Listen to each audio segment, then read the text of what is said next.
امروز هم جمعه است، هم هوا بارونیه، هم هالووینه. خب دیگه الان به نظر من بهترین موقعیتیه واسه این که آدم بخواد یک سری از فیلم و سریال ها رو ببینه. اگه تو هم یه ایرانی هستی که به اینجور مسائلی مثل هالووین و این داستانای خلاصه یکم ادا و چوسی و اینجور چیزا اهمیت میدی، منم همینطورم.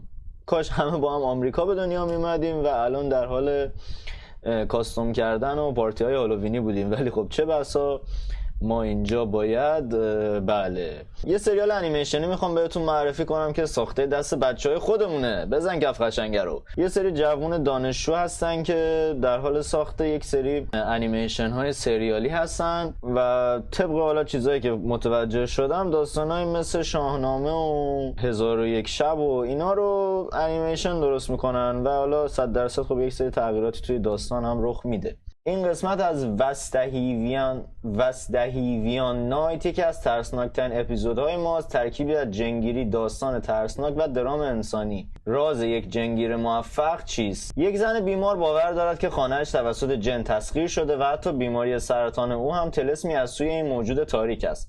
ونداد فکر کنم، امیدوارم، و موبدیار چقدر اسمشون سخته، من مطمئن نیستم اصلا اسم رو درست میخونم. فعلا اینا رو میگم، بعد در ادامه اگه اشتباه بود. ونداد و موبدیار شهین وارد ماجرا میشوند تا حقیقت را کشف کنند، اما آیا واقعا پای یک موجود ماورائی در میان است یا چیزی بسیار پیچیده تر؟ کانال وستهی و میذارم واسهتون، حتما برید نگاه کنید، مخصوصا حالا که هالووین و دنبال یک انیمیشن یا فیلمی هستید که توی این امشب حالا نگاه کنید و یکم احساساتتون فلان شه. چه چیزی بهتر از این که یه انیمیشن رو نگاه کنید که بچهای ایران با بودجه کم و 1000 تا سختی و مشقت تونستن بسازن. هیچ چیزی بهتر از حمایت های شما به اینها انرژی نمیده که بچه‌ها بتونن با کیفیت بهتر، با انگیزه بهتر. الان یک تیکه از گرافیک این انیمیشن رو ما داریم مشاهده میکنیم و سبک انیمیتش هم فکر کنم جالبه، مخصوصا معموهای ایشون احتمالاً ونداد هستن، جالب در آوردن. من ویدیو رو دانلود کردم دیدم، عذر مرا بپذیرید. همزمان از یوتیوب و OBS و کامرا با هم استفاده بکنم کلی گلیچ میخوره، عذر مرا بپذیرید و بنده حقیر را مورد لطف و اینجور کسشرا قرار دهید که ما بتونیم حالا لذت ببریم با هم از کنار این. حتما برید، ولی شما ویدیو رو از توی لینک یوتیوب نگاه کنید، به هیچ وجه دانلود نکنید. چرا اصلا این خیلی کار زشتی بود کردم، امیدوارم من ببخشم بچه‌ها.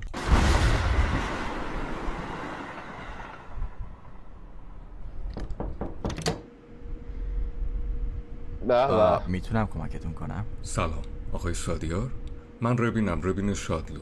یه پرونده جدید براتون هست، قراره که با هم به یه معبد بریم. ببخشید، به من گفتن که همه چیزو ضبط کنم. معبد استخدامم کرده. آگهیشون برای فیلم بردار واسه مستندسازی پرونده ها رو دیدم. از این به بعد قراره همه چیز ضبط بشه. باشه، بیا تو منتظر باش تا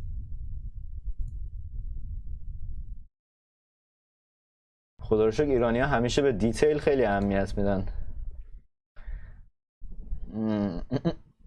حاضر شم. حقیقت اینه که من هیچ کدوم از این چیزها رو باور ندارم. نه جن، نه دیو، نه پری، نه خداهای متعدد گرشی که به ازای هر پدیده طبیعی وجود دارن. ببخشید ولی اینا به من نمیخورن. ولی گفتید که خونتون تسخیر شده و همسر و بچه‌تون دارن اذیت میشن، اینطور نیست؟ نه، این چیزیه که زنم فکر میکنه. من فقط میخوام شما بیاین یه نگاه بندازین به اطراف و بهش بگین که چیزی نیست. لازم نیست بترسه، این خونه تسخیر نشده. میتونین این کارو بکنین؟ وقتی فهمیدم سرطان دارم با توصیه یه دکتر کارمو کنار گذاشتم. عجیبه نه؟ همیشه سالم غذا میخورم. فهمیدم سرطان دارم با آرت دیرکشن علی نخایی، کاراکتر دیزاین زهرا وکیلی، استوری بورد اند کانسپت آرت بهاره موسویان. یک ریسپکت داشته و قوی به guys let's go. لید انیمیتور حمید رضا سبقی، ویژوال افکت اند تکنیکال ادوایزر فرزاد جنابی، تکسچرینگ علی نخایی. این امیدوارم درست بخونم. زهرا وکیلی 3D مدلینگ، سروش مبادی، گلاره عباسی. ماشاءالله این یکم حالا یک فونت راحت ترم اگه میذاشین بچه. سرطان دارم، با توصیه یه دکتر کارمو کنار گذاشتم. زدم عقب داستان عجیبه متوجه شین، نه؟ بقیه‌شو خودتون از روی تصویر همیشه بخونید. سالم غذا میخوردم، هیچ وقت سمت مواد مخدر نرفتم. توی خونوادمونم سابقه سرطان نداشتیم، ولی خب اینجوری شد دیگه. با این حال باعث شد وقت بیشتری با بچه هم بگذرونم، ولی اونا خیلی خوشحال نیستن چون من بیشتر روز توی تختمم. بعد باله. از یه مدت یه چیزایی حس کردم، صداهای عجیب، مخصوصا شبا یا وقتی تنها بودم، وقتی جمشید سر کار بود و بچه ها مدرسه. باید بعدش بگم تقریبا همزمان با این چیزایی که میگفت درمانشم جدی شروع شد و خب عوارض جانبی درمان شروع کردن خودشونو نشون بدن. بچه ها هم دیدن. واقعا؟ چی دیدن؟ یه سایه، فقط همین. بچه ها همیشه خیال بافی میکنن، مخصوصا وقتی میشنون مامانشون داره درباره یه جن و اهریمنزاد حرف میزنه. وای خدا جمشید، چطوری میتونی انقدر بی خیال باشی؟ چرا جدی نمیگیری؟ اگه واقعا یه جن باشه چی؟ چطوره که ما یه نگاهی بندازیم ببینیم واقعا نشونه ای از تسخیر شدگی هست یا نه؟ صدای کاراکتر اصلی خیلی بده. دیتیلات تا الان فوق‌العاده بوده. تکسچر رو دوست دارم. سبک انیمیشن یه سبک قابل قبولیه، خب های باجت که نیست. صدا خوب نیست. موزیکی که زیر هست خوبه، باز ساند افکت ها خوبن. دوبله خیلی ضعیف بوده. انتظار میدونی نباید الان منتقدم، نه نظر خودم رو دارم به عنوان این میگم که شاید پیشرفتش باشیم، چون واقعا الان همه چی خوبه. این شیوه روایت داستان که از پیووی کامرامنی داریم که هر دو نفر، هم این شخصیت اصلی هم کامرامن استخدام شدن، هم دوست دارم. حضور ما رو پررنگتر میکنه توی داستان، ولی خب این صدای دوبله اذیتم میکنه، مخصوصا کاراکتر اصلی که فکر کنم ونداده. آب فاضلابه، لکه اهریمنزاد نیست، احتمالا یه لوله ترک خورده پشت این دیواره.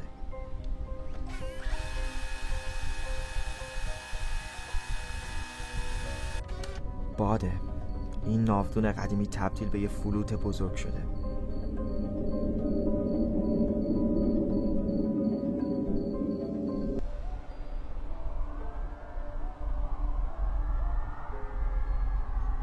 شاخه های درخته، زاویه‌اش طوریه که انگار روی دیوارا میرقصن.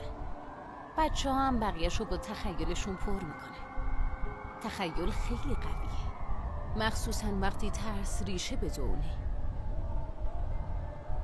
جالبه.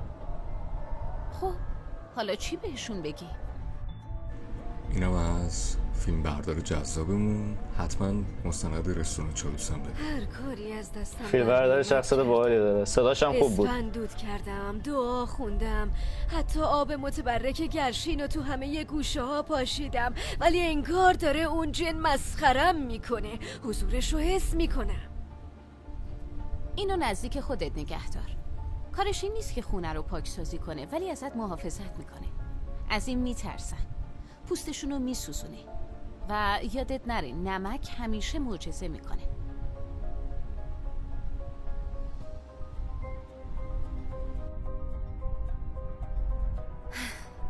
دلم واسه زن بیچاره میسوزه. خونهشون جن زده نیست، مریضی بدجور داغونش کرده. شوهرش هم مقصر نیست، داره سعی میکنه آرامش روانشون رو حفظ کنه و همزمان بچه‌ها رو آروم نگه داره. کار ساده ای نیست.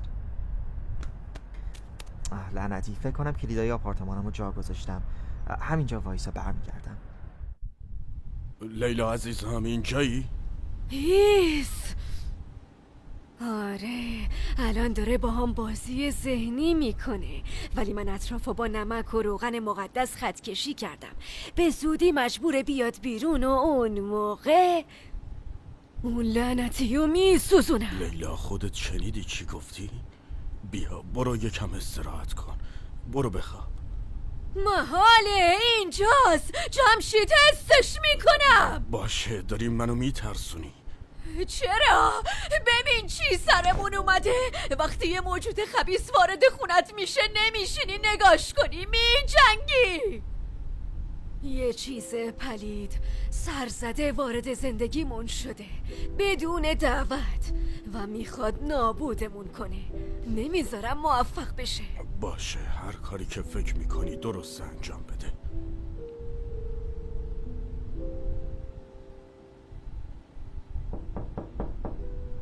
رو انیمیشن جمشیدم باید بیشتر کار میشد. کلیدامو جا گذاشتم، میتونم برشون دارم؟ آره همین الان میارم. بفرمایید. راستی با موبدیار صحبت کردم، تصمیم گرفتیم موبدیار پاکسازی لازم داره. اگه موافق باشید فردا شب میایم. اون گردمند تا فردا ازتون محافظت میکنه. یکم استراحت کنید. شب خوش.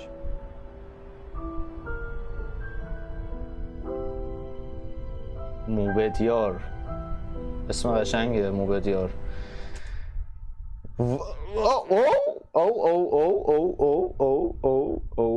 ما یعنی یک رابطه فوق‌العاده احساسی بین موبدیار و ونداد داریم. کاش تهران واقعا این شکلی بود. متوجه شدیم که ایشون موبدیار نیست. منم فکر کنم خیلی باید عقلم رو ویرایش کنم در کنار دوبله این انیمیشن. این سکوت از تو بعیده ونداد. حتی خودم هم بعضی وقتا از صدام به مرخصی نیاز دارم. روز بدی داشتی؟ بیشتر عجیب بود. امروز یه زن رو دیدم، سرطان داره و مطمئنه که خونش تسخیر شده است. تسخیر شده؟ یعنی روح و جن و این چیزا؟ وای نه، نگو که خودت به این چیزا اعتقاد داری ونداد. نه معلومه که نه. جن، شیطون تو قرون وسطا که زندگی نمی کنیم. فقط فکرشو بکن مبارزه با سرطان خودش به اندازه کافی سخت هست. چرا باید تو ذهنش یه هیولا هم بهش اضافه کنه؟ شاید رو حضور اون چیزی که تو ذهنشه تسلط بیشتری داره. شاید برای ادامه دادن نیاز داره که با یه چیزی بجنگه. صدای دوست دختر وندادم خوبه، شخصیتشو تشکیل داده قشنگ. متاسفانه توی اون دنیا هم، دنیای موازی که اینا زندگی میکنم، تاکسی انقدر کسشره تو ایران. البته سبک تاکسی میگم و انیمیشن وگرنه بی ایراده.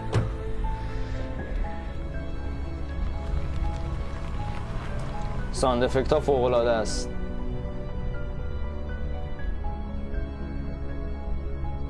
ونداد چرا بهش گفتی که امشب میای؟ ما که میدونیم خونشون جین زده نیست.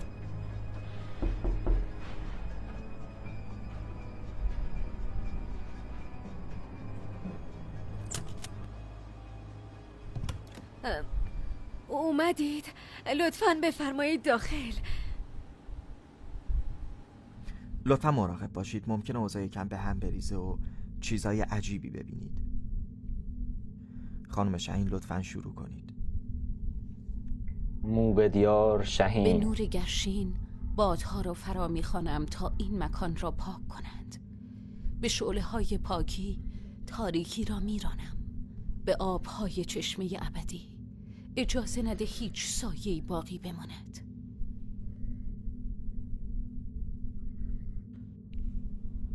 همین؟ خدایانه گرشین به دادمون برسید. جمشید دیدی؟ گفتم یه جن تو خونمونه. سال هاست که اینجا رو تسخیر کردم. قدرت تو کم کم ازت گرفتم زن فانی. حسش میکنی نه؟ اون بیماری که تو رگات میچرخه، تاریکی که وجود تو میخوره، طلسم منه. سرطان تو شاهکار منه. به نیروی شعله گرشین، به نوری که ابدی میسوزد، تو را ای اهریمنزاد تاریکی در این مکان آشکار میکنم. ای انسان حقیر، تو نمیتونی منو برای همیشه در بند کنی.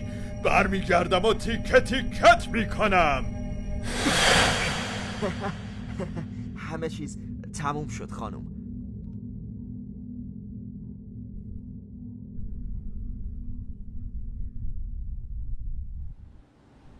ولی ونداد نمیفهمم ما بله خانم شاهین، همونطوری که دیروز صحبت کردیم این کار لازم بود و خوشحالم که همراهیم کردید.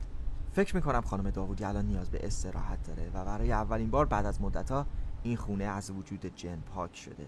امیدوارم بالاخره بتونید یه خواب راحت داشته باشید. ممنون، ازتون ممنونم. تو داری چی کار میکنی؟ دارم ستاره نمایشمون رو آزاد میکنم. وای خیلی حال داد. دوست جنت؟ همه اینا نقشه بود؟ تو کل این مدت داشتی نقش بازی میکردی؟ چرا به هم نگفتی؟ متاسفم خانم شاهین، ولی میدونیم که تو گول زدن بقیه به اندازه من ماهر نیستید. من سالها تمرین آکادمیک داشتم و خب اگر که شما میدونستید ممکن بود نمایشمون رو خراب کنید. ما به واکنش‌های واقعیتون نیاز داشتیم. همه کارهایی که ازت خواستم و انجام دادی هاتف؟ ناودون رو درست کردم و لولرم جوش دادم. دیگه شبا صدایی نمیشنون و تا چند وقت دیگه نم خونه‌شون از ولی چرا این همه زحمت؟ این نمایش برای چی بود؟ چون اون بهش نیاز داشت، به دیدن یه پیروزی. وقتی بچه بودم از بالای درخت افتادم و دستم شکست. ترسیده بودم، درد داشتم و گریه میکردم. داداش بزرگترم یه بطری زنگ زده قدیمی رو بهم داد و گفتش که توش یه معجون جادوییه، اگه بخورمش زودتر خوب میشم. و من ساده لوحانه باور کردم، ولی اون واقعا اثر کرد. هر روز محتویات توی اون بطری که چیزی جز سودای انگور نبود رو خوردم و یهویی درد دیگه اونقدرام بد به نظر نمیرسید. اون زن داره با یه چیزی خیلی ترسناکتر از یه جن میجنگه. مریضی که کنترل زندگیش رو از دستش خارج کرده. لازم بود که باور کنه میتونه پیروز بشه و حالا شاید واقعا بتونه. ولی ترجیح میدم دفعه بعد به منم اطلاع بدی، چون من بیشتر از خانم داوودی شوکه شدم. فکر کنم یه معجون جادویی میتونه کمکتون کنه.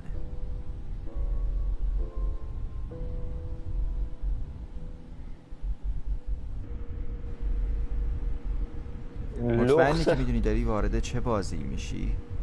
تا حالا چند تا ویدیوی عجیب غریب خودم ضبط کردم. احتمالاً به خاطر همینم راحت استخدام شدم. فیلمسازی؟ مستندساز در واقع. مستند رستوران چالوسو دیدین؟ چجوری با این دوربین میخوای چیزی رو ضبط کنی؟ معمولا این چیزا کار نمیکنن. درسته، ولی این دوربینا خاصه. بهم گفتن که عدسی‌ها رو دستکاری کردن. چون سریع واسه لباس شما عوض کرد. دادن که اگه خواستین چیزی رو تنهایی ضبط کنین. به نظر که معمولیه. من ولی خیلی تاکید کردم که فقط برای معبد استفاده بشه و نه استفاده شخصی. من ببخشید، من فقط پیام رسونم.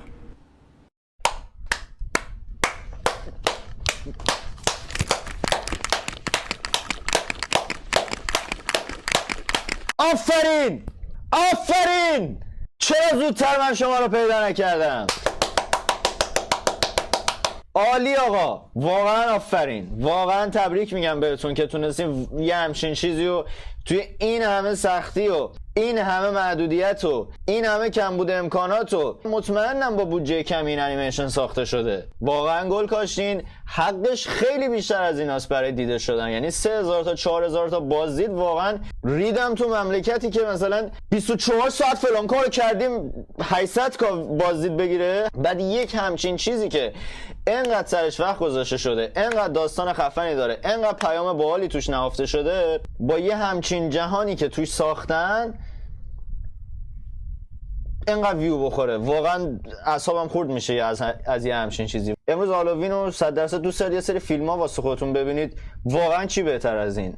واقعا چی بهتر از این که هم ایرانیه، هم داستان خفنی پشتشه، هم انیمیشن خفنی داره، کلی هم قسمت فکر کنم ازش اومده. حتما ببینید و به هیچ وجه از دست ندید. من حالا یک قسمتش رو دیدم، قسمت‌های دیگر رو خودم تنهایی باید برم نگاه کنم، واقعا دلم نمیاد که چیز کنم، ولی اگه بخواید با هم میتونید ببینیم. حتما توی کامنت ها بگید اگه خواستید که با هم نگاه کنیم. یه سری انتقادا بهش وارده که گفتم بزرگترین مشکلش همون صداه.